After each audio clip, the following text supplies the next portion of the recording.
Wake that ass up. Early in the morning. The Breakfast Club.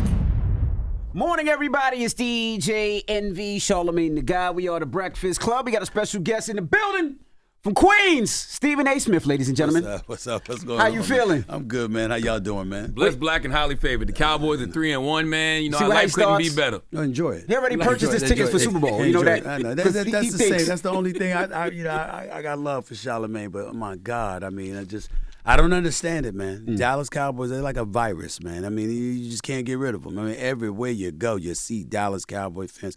I do not understand it, but, you know, they got a damn good team this year. For their defense is elite. They're off it, but it's still going to come down to Dak. You know that, right? You know that. I mean, it's going to be that moment, and I just want to, because I want to look out for you, because y'all important. You know what I'm saying? And I don't want you to just get into a state of depression. You know, your enthusiasm just elevates, and then that moment arrives, and Dak's got to come through, and it ain't going to happen. I will say, as a Cowboys fan, I agree with everything you say about Dak Prescott. I think your assessment of Dak Prescott on First Take is absolutely spot on. I've never said he's a scrub. I never said he can't play. What I said is that it's about moments. And every time there's a big moment, he has not shown up. It's just that simple. And so he's got to do it. You know, think about this, man. I mean, you got a cat like Brock Purdy, Mr. Irrelevant, last pick in the draft and all this other stuff. He's considered a better quarterback than Dak Prescott. Jalen Hurts, he was just in the Super Bowl. He's considered a better quarterback than Dak Prescott. Jared Goff, he's been balling for the Detroit Lions. He's considered a better quarterback than Dak Prescott. And so when I was at the Errol Spence-Terrence Crawford fight, you know, by the way, an annihilation I did not expect. I picked Crawford to win that fight, but I didn't know it was going to be like that. But I got to tell you, I'm at the fight, and a whole bunch of Dallas Cowboy fans, Dallas Cowboys, they're there. And supremely confident in their defense. And then when you asked them about the quarterback, we believe in him, Steve. We believe in him. And I'm like, y'all know the difference. Y'all know the difference. You know when that little extra hesitation, the stuttering. They're like, damn. They're like, we know what we gonna do. We hope he's gonna do it. Well, I hope the defense in the running game can overcompensate for the flaws that Dak has. Well, listen, Ezekiel Elliott is not there anymore. Tony Pollard's that dude. He can ball, but can he be that bell cow that can carry the ball as much as they'd like him to? I don't know that to be the case. CeeDee Lamb can ball. Brandon Cooks can ball. We got that. Gallup can ball. Dalton Schultz is gone now as your tight end. That was his security blanket. You don't have that now. And so what they're trying to do, and this is where the setup comes. This is where I'm going to help you out here. See, what happens is that they, in the past, was just trying to put up points, averaging more than 25 a game, 29 a game, rather. Kellen Moore, the offensive coordinator at the time, he's now with the Chargers. Okay, we going to put up points. What they decided to do now is run the ball more, take the ball out of his hands, be a bit more conservative, spell for the defense, et cetera, et cetera. Against the better teams, it's going to still come down to him. And now he'll be throwing the ball less. And so as a result, it's going to be a bit foreign to him because the defense is going to put you in a position where you got a comfortable lead most times, and you ain't under that pressure. And then when the pressure mounts, what you going to do? Well, I can't wait till we beat the 49ers this weekend. To see No, that's not going to happen. That's not going to happen. I'm predicting you're going to lose. I'm predicting Dak's going to throw 2 interceptions. Damn. I got a bet with Shannon. He's going to throw 2 interceptions. Damn. So who's your Super Bowl pick, and why is it the Cowboys? I think, well, first, it ain't going to be Definitely the Cowboys. not the Cowboys. It ain't going to be the Cowboys. It ain't going to be the Cowboys. He keep trying. I had the Eagles at the beginning of the season. Okay. I still believe in them, but I just think that San Francisco, the more I look at San Francisco, remember, they was in the NFC Championship game. They didn't have a quarterback. It's never happened in NFL history. All 4 quarterbacks got hurt. And so because they didn't have a quarterback, they literally got to a point after Brock Purdy went down and their backup went down, Christian McCaffrey had to line up behind center. They didn't have a quarterback. So it was a foregone conclusion that the Eagles were going to win that game and they were going to the Super Bowl once that happened. Well, this year they motivated. And you got Ayuk, and you got Debo, and you got Kittles. And this boy Christian McCaffrey could be the league MVP right now. The brother is balling. And Purdy is leading everybody in QBR. And the defense is top 3. And so when you look at it right now, I would have to say, in all honesty, San Francisco is the favorite. And then when you look at the AFC, it's up for grabs. 2 weeks ago, I was like, yo, man, I ain't seen an offense like this in Miami since the days of Dan Fouts with Charlie Joyner and Kellen Winslow Sr. and Chuck Muncie and these brothers. I'm like, this is something special. And then they go to Buffalo and get bum rushed, beat the hell down. And I'm like, well, damn, there goes that. And then you got Kansas City. Patrick Mahomes still that dude. Kelsey's still that dude. But their receivers can't get open. But they got Taylor Swift now. I know that. That helps. That damn sure helps. But not on the football field. Now, let me ask you a question. In terms of popularity, but not on the football field. Now, is that affecting the game now? Because, we watched the game this past weekend, and they must have shown Taylor Swift 19 times. I know. But listen. It's overkill. There's no doubt you even hear Kelsey speaking out against it. But let's be real about something. First of all, it's his fault. We didn't know his interest in Kelsey and Taylor Swift until he told us. Well, nobody minded. We thought he was with the X for crying out loud. We didn't know. Okay, but Taylor Swift, that's $6 billion in the latest concert. Concert tour. Damn it, I went to the concert. You went to Taylor Swift concert? Man, my daughters made me take them, man. You know what I'm saying? You said it was the greatest show you ever saw in your life. No, I said it was the greatest show I'd ever been to. Okay. Now, I'm a Beyonce fan all day, every day. I don't think any of them compare to her. But I've never been to her concert. I went to Taylor Swift concert. Yo, man, at SoFi Stadium in LA, she brought the house down. Really? And these little girls, man, I haven't seen anything like this since Michael Jackson. There was in between songs. What I mean by that is in between songs, they gave her a 9-minute standing ovation, nonstop. They were screaming. They wouldn't let her sing the next song. These little teenage girls. And every one of them knew every line of every song. They were singing it with her. They were crying and screaming. I saw people in the audience fainting. I saw mamas and papas like jamming. Really? And the kids are like, this is embarrassing that you are enjoying this more than me. I saw it all. I couldn't believe it. I was like, and I'm not into her music or anything like that, but she put on a hell of a show, bro. 3.5 hours, no intermission. Wow. 3.5 hours, no intermission. $2,000 a pop. And it was worth it. Really? And it was worth it. I don't want to talk to no Stephen A. Smith about no damn Taylor Swift. I just asked about that. I got to ask about Damian Lillard. What was your thought with him going to the Bucks? I love it. That's my brother. I got a lot of love for him. He's a superstar in this league. I think if it were not for Steph Curry, we'd be talking about him as the best in the game at that position. Having said all of that, I think that it elevated Milwaukee, no doubt about it, because Giannis ain't had no weapon like that. I think what you got to look at with Damian Lillard is him being on that squad. Giannis was their option. You gave the ball up to Giannis. He's the Greek freak. He coming at you, pushing you downhill. How you going to stop this locomotive? Well, how you stop to come playoff time is you suffocate the paint. You dare him to shoot a perimeter shot. If he gets to the hole, he going to get his 30. You know that. He going to get his 13 rebounds. But when it really, really counts, is he going to make those free throws? You don't know that. So it's limitations, and you got confidence. Now you done brought in a closer. You done brought in a brother that has sent people home and waved goodbye to them while doing it. The Paul Georges, the James Hardens, the Dwight Howards, the Russell Westbrooks of the world. Ask them. Damian Lillard has sent them home and waved goodbye to them while doing it. This is what he does. And so it's elite. But what I said to everybody at the time is, let's not rule out Boston. And this was before they got Drew Holiday. I said, yo. That's a big upgrade. I don't like the fact that they lost Marcus Smart. I really don't. That brother's something special, and I think he's going to help Memphis immensely. But make no mistake, you get a 7'3" dude in Kristaps Porzingis who can block shots, who can hit the three, who just finished averaging 23, 24 a game. He ain't no number one option. He's not the ideal second option. But in Boston, well, that's Jason Tatum and Jaylen Brown. And so you talking about a third option there.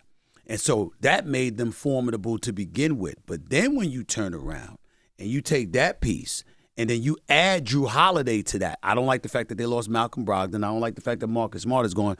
But if you got Drew Holiday and Derek White as your backcourt and you have Brown and Tatum and Horford as your front court, and on top of it all, or Porzingis, okay?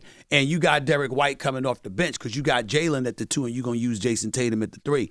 I'm looking at them and I'm saying, this same crew of fellas that took Milwaukee out a couple of years ago when they were down 3-2 and Jason Tatum rolled up in there for game 6 and dropped 46. You understand? This is just the Jason Tatum we talking about here. This is Jaylen Brown we talking. He had a bad game 7 last year once Tatum got hurt the first offensive play, and he was supposed to be able to carry the team. He couldn't do it. But this is the same Jaylen Brown that outplayed Jason Tatum in the NBA Finals, lost to Golden State. Brother been averaging, he averaged 26 a game last year. He averaged 24, 23, and 26 over the last 3 years. brother can ball. And so I'm looking at it from that perspective, and I'm looking at the size that they have at every position. Even though they don't have a 7-footer like Greek and Brook Lopez, you can't use Brook Lopez but so much against them because he got to come out to the perimeter and guard some of these brothers because Al Horford can shoot, and now Porzingis can shoot, and Jason Tatum and Jaylen Brown can shoot as well. And Jrue Holiday is one of the best catching 3 shooters in the game. So you look at it from that perspective, and the fact that they can play defense on an elite level, I can't sit up there and say Milwaukee got them. So that's your pick for the NBA I think championship? for me, it's Boston. It's Boston ahead of Milwaukee. I kind of hope I'm wrong, not because I have any desire to go to Milwaukee, but it's because I'm rooting for Damian Lillard. What about the Warriors, though? Chris Paul and the Warriors. Does that help? Does that hurt? Well, listen, I told Chris Paul and them I wasn't happy about it. I wasn't excited about it because I'm like, unless you're telling me that Klay Thompson is going to, be Mork from Mork and Mindy back in the day, and he gonna get younger as he gets older. Can he go at the 3 for you? Because to me, when I think about Steph Curry and Klay Thompson, that's the backcourt. Where does CP3 fit into that? I looked at him as a reserve, coming off the bench, being that point guard that's gonna run the show with Kuminga and Moody in that second unit and upgrading them. All right, is CP3 gonna accept that? Is he gonna embrace that? Because listen, Draymond didn't like him. But now they trying to work things out because they teammates and all of that other stuff, and that's cool. But they undersized, and they got a system, and they're accustomed to play it that way. Chris Paul slows the pace down, controls pace. That's fine. That's not how they roll. And so if you're going to do that, how effective is that going to work out for you? I believe in Steph Curry, the greatest shooter God ever created. I believe in that Splash Brothers as that backcourt. I believe in their pedigree, their experience, their championships pedigree and stuff like that. So they'll be in the mix, but I can't give them the edge over the Lakers, who took them out in the postseason. I can't give them the edge over the reigning defending champion Denver Nuggets. I can't give them the edge over Phoenix with KD, Devin Booker, who's now going to be at your point, and Bradley Beal, all right? And that's the 3 of them. What about Memphis? Remember Memphis last year? It wasn't just Ja Morant and his troubles.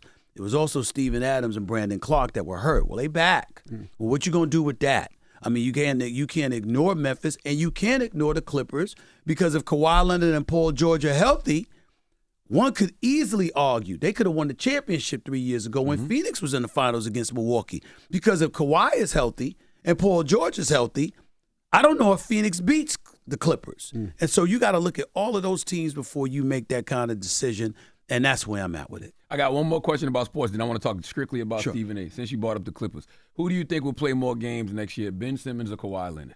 Kawhi Leonard. Okay. I've lost complete faith in Ben Simmons. Damn.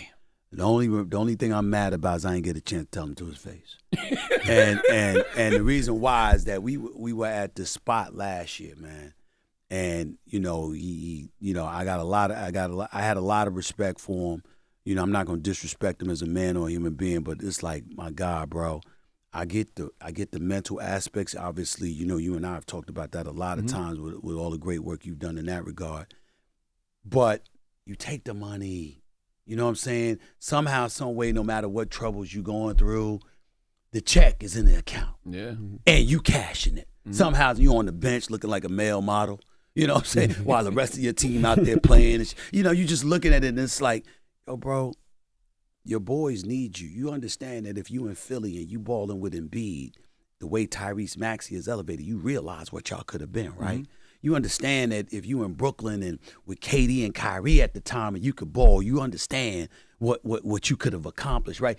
I'm looking at scenarios over the last 2 years where he could have helped 2 teams to a championship, because that's how legit Ben Simmons is. And I know that he's had the injuries. I'm not trying to question that.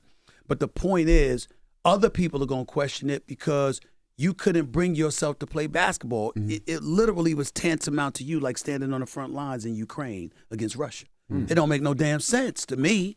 And so I look at it from that perspective, and then now you talk about you ready. And he's one of those guys that I would tell you this. His talent is big time. If I could get away with it as a team, I wouldn't give him a damn dime until he plays. You got to show up to work, man. And to me, he hasn't done that. And that's my disappointment with him. I got one last sports question. What was your thoughts on Colin Kaepernick writing the Jets and saying that he wanted to be work on the practice team to get the squad where they needed to be? We always butted heads on this, y'all. It meant nothing to me.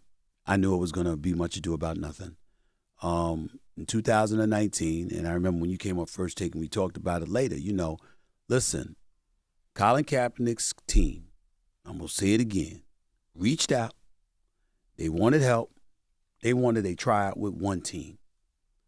I had sources inside the league office and connected to the league office from the outside, Rock Nation and those boys. Yo, they're going to give them a workout. At least 24 teams going to show up. It ended up being 26. The quote I received, and I said it on the air at the time, this brother would have to throw it into the stands to not have a job in 2 weeks. All he got to do is show up. So I'm looking at a team of people that came to me, along with others, asking for assistance to get him a tryout.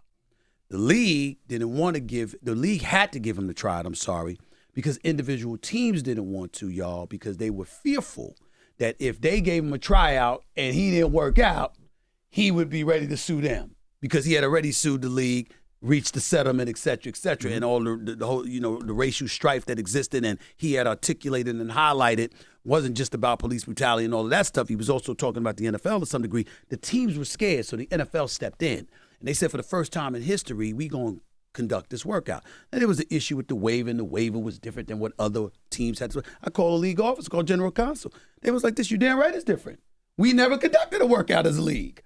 We don't do individual workouts. That's a team's job. Since this is the first time we've ever done it and we just reached the settlement with the guy for millions of dollars, we, of course, are going to do a different kind of waiver, okay? Having said all of that, here's what I said publicly on first take. You can go back and look at the tapes. I said, the world is watching. You want to play ball, you show up to the workout. Because now we know where it's going to be. We know when it's going to be. We going to get the tape. We going to see what happened. And we know what sorry-ass quarterbacks exist in the NFL. And it ain't going to be hard for you if you go out there and do it.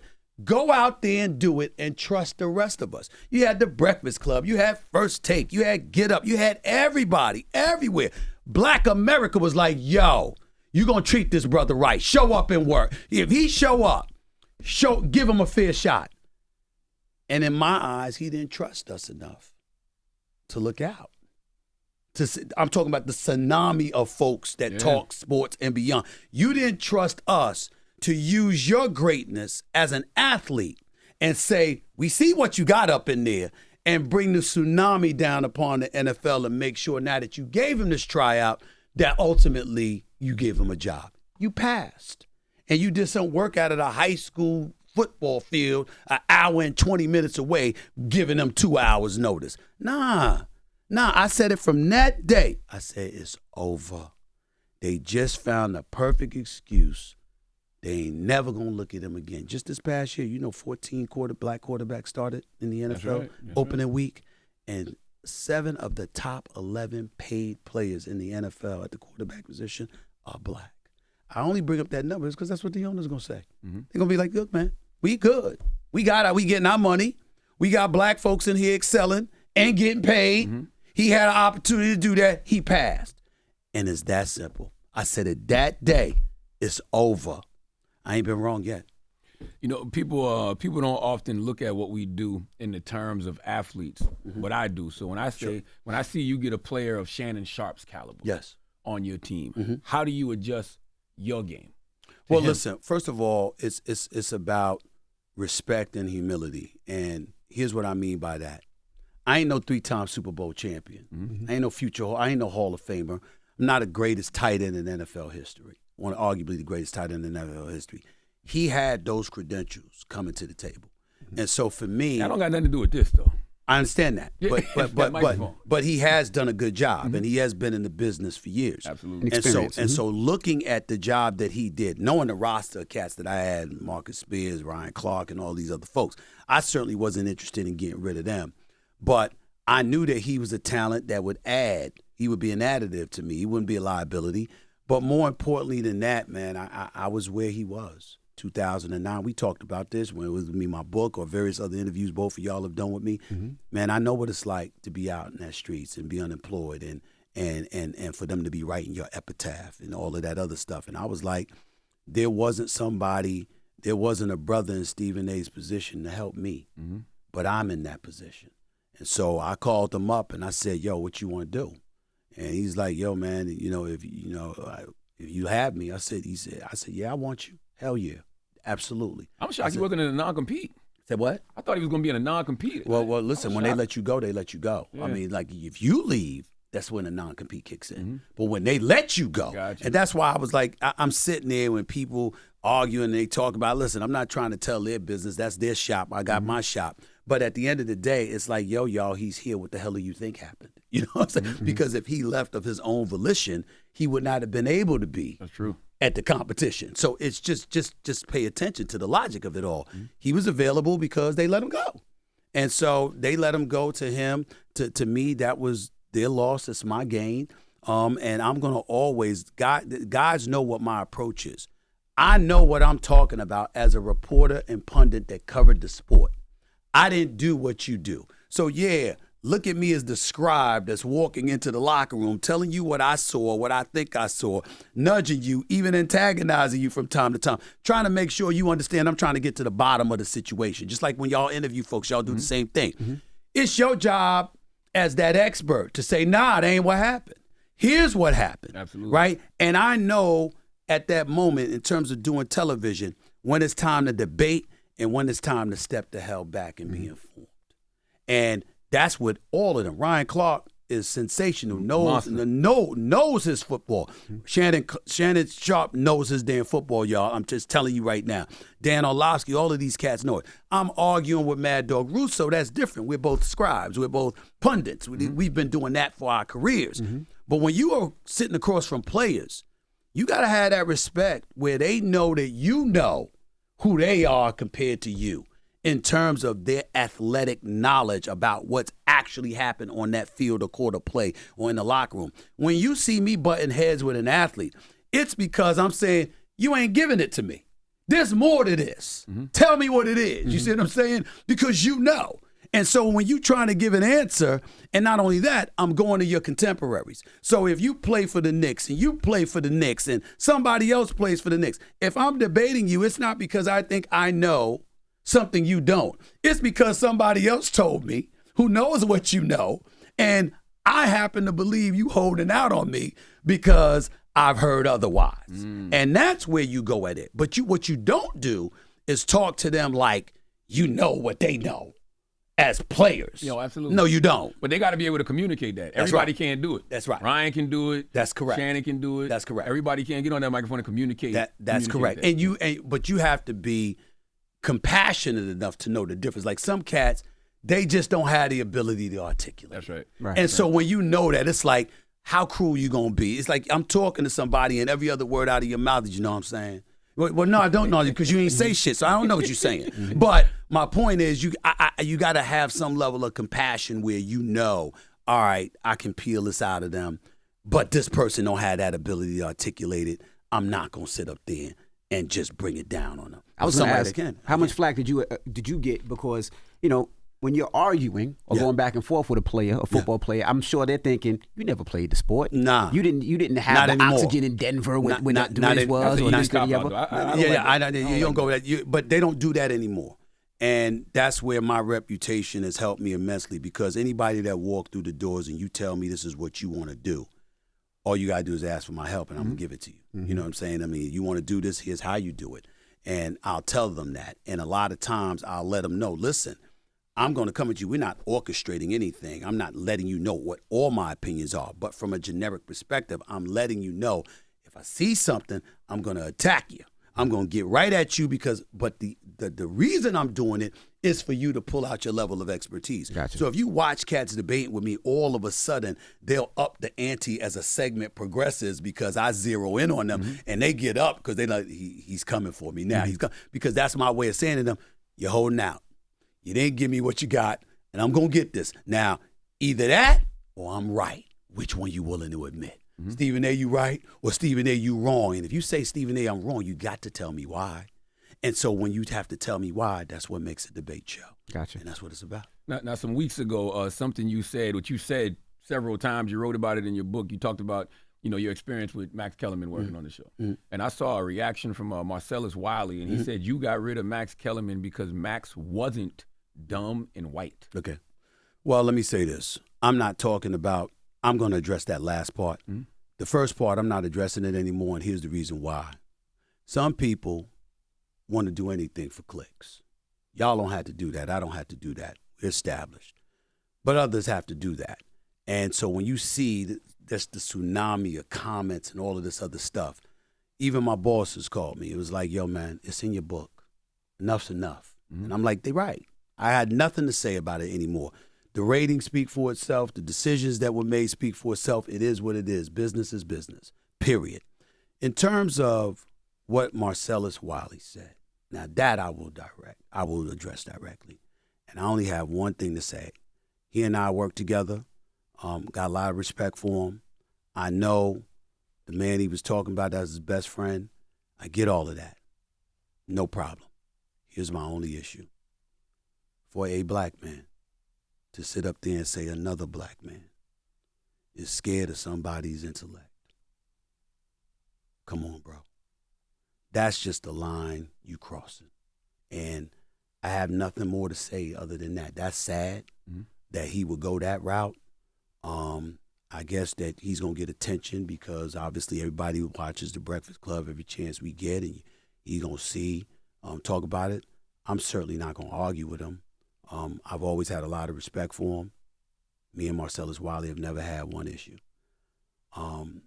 And I don't care what support he has for his boy or anybody else. I get that. I support my boys too.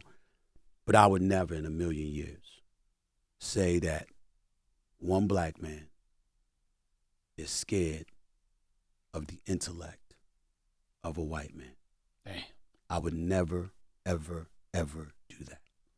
And for him to do something like that, that's on him. Y'all have known me for years. The business has known me for years. I've been on national television with the #1 debate show on television for the last 12 straight years and counting. I've been winning, but more importantly, I've been in a bubble, in the public eye, on national television every day. We've had disagreements, saying the whole bit. Y'all have never questioned my intelligence. No. Ever. Never. Yeah. And so for me, it's like, I get it. I understand it. There's a lot of brilliant brothers out there. Max is one of them. Genius. Absolutely true. And a good brother, too. Good dude, rather. And I get that. But to me, forget all that. I wish him nothing but the best. I ain't rooting against anybody. I'm rooting for him. I'm even rooting for Marcellus. I don't want him to fail.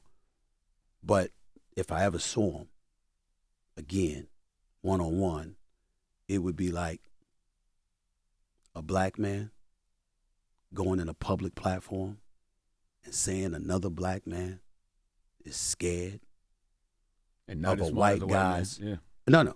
Forget not as smart, because most people are not as smart as some other people, I guess.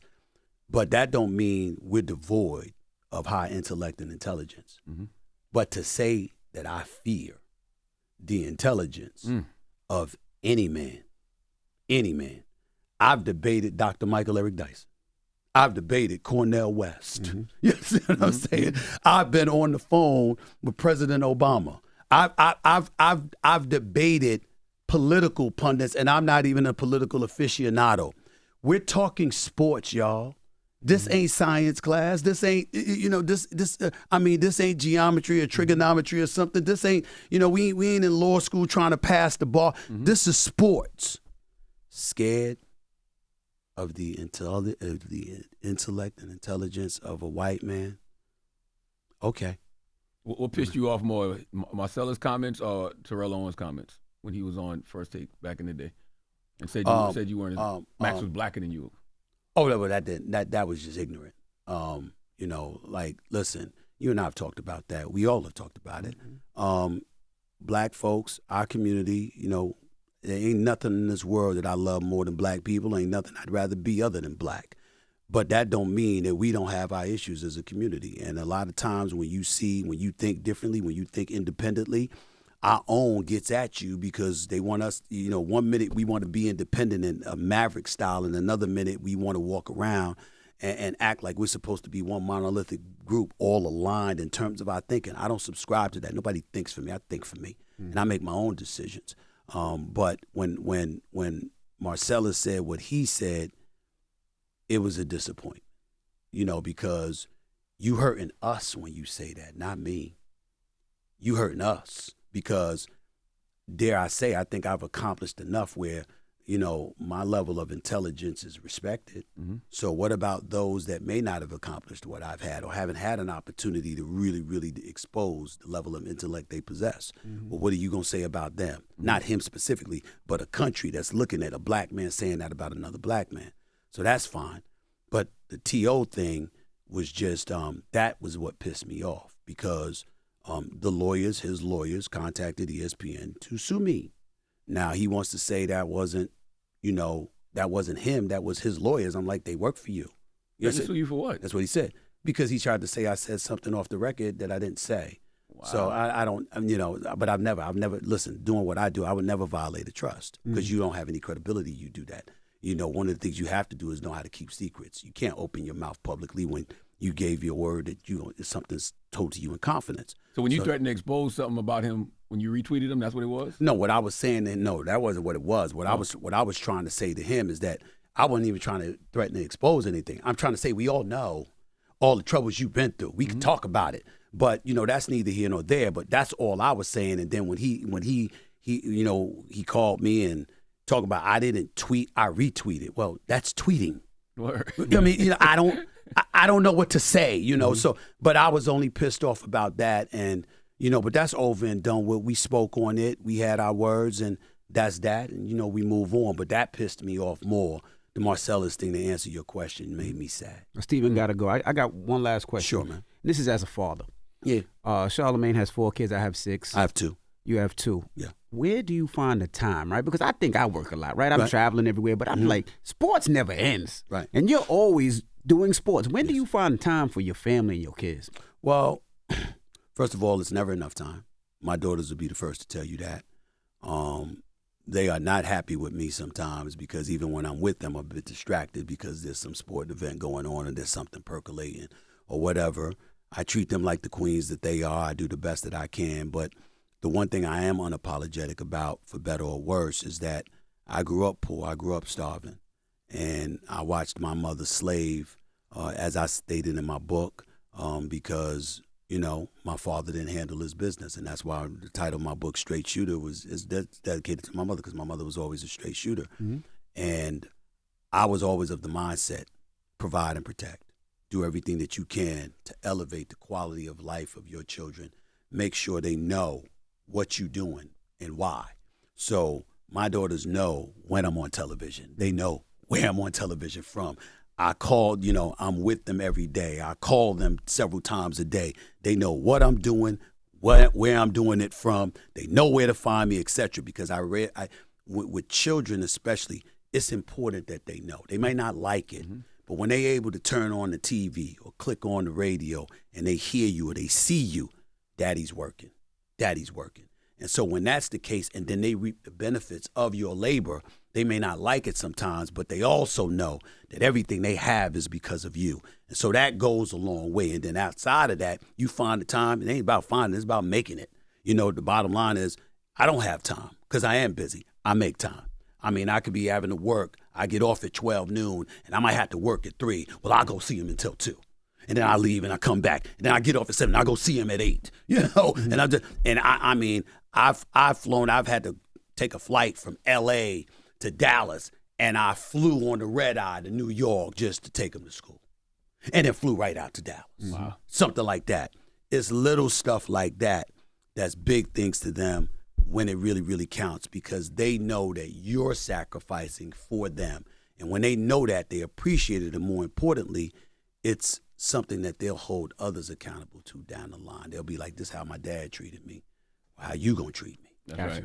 Ladies and gentlemen, that's Stephen A. Smith. And Straight Shooter has been recently reprinted with a new afterword. Yep. Any other changes to the No, book? not at all. No, everything. And congrats on New York Times bestsellers That's list. right. Appreciate you, man. Thank you so much, man. Oh, and they told me to tell you Erica Ford has the best pitch now in Queens. Yeah, yeah, Because you and 50 Cent. Way better than Steven. Way better than 50. That was a choke job, bro. That's Goodness choke. gracious. We not gonna listen, bro.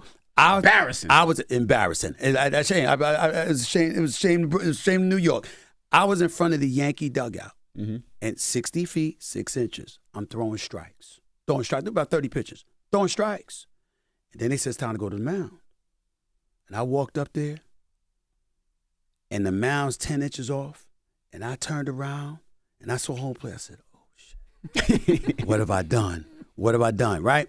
And then my dumb ass, I had on Christian Louboutin sneakers. They were like the red bottoms. So I stepped on the dirt. trying to be fly. I trying to be fly. So I step on the dirt. And instantly I'm slipping. But this is before the pitch. I'm slipping. So now I got to make a business decision. I'm about to bust my ass on national television. I can't do that. I said, the priority is to stay upright, no matter what. I said, I'll work on the pitch later. The priority is to stay upright. I should have wore cleats, and I was wearing the Jeter jersey. Jeter called me afterward. It was embarrassing. He said, look, man, here's our excuse. You were playing crickets. And he said, you got to come back out there next year and make up for it. I said, I will. All right. Well, it's Stephen A. It's a choke Smith, job, ladies and choke job. gentlemen. It's the Breakfast Club. Good morning. Wake that ass up. Early in the morning. The Breakfast Club.